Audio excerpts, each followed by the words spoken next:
From the times of early settlement, humans have drastically altered the natural world. Development is often seen as progress or a sign of an advancing society, when in reality it could prove to be detrimental.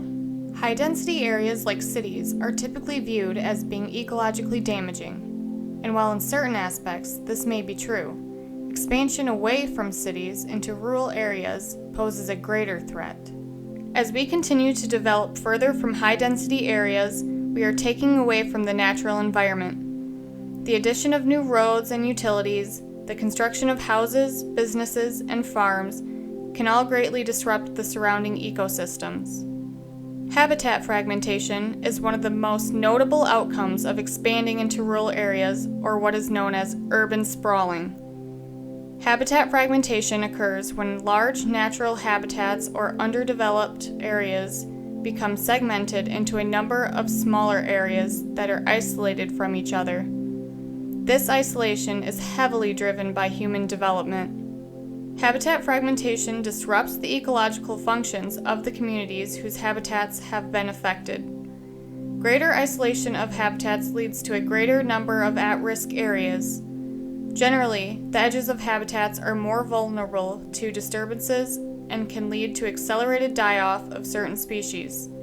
Increased amounts of die-off, along with isolation from other species, leads to lower biodiversity within the ecosystem. Greater exposure to the newly isolated habitats provides more opportunities for humans to kill pests, prey, and predators.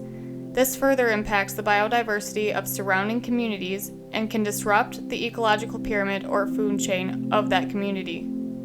Low biodiversity within these communities, along with increased disturbances, lowers the overall health and functionality of the ecosystem.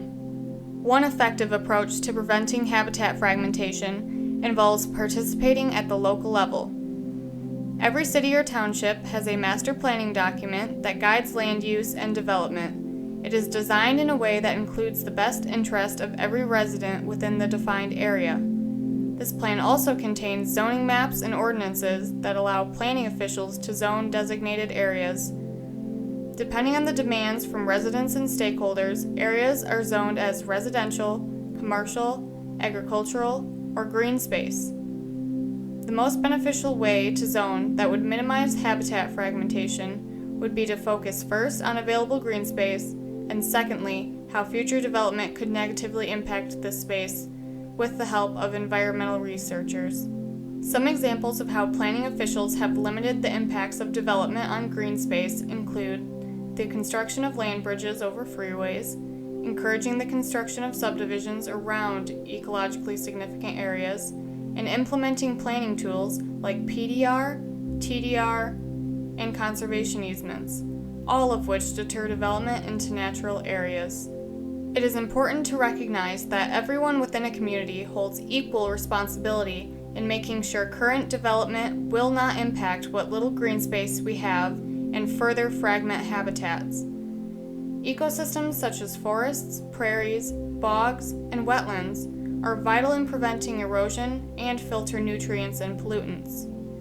If we continue to develop further and fragment habitats, the loss of functionality and biodiversity within these vital ecosystems will create an unhealthy and unlivable environment for future generations.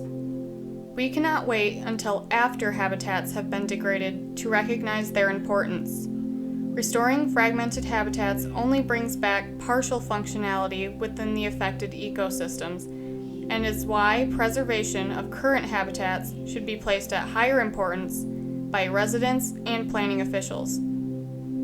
It is our responsibility to effectively manage and minimize the impacts of the ever-expanding human development.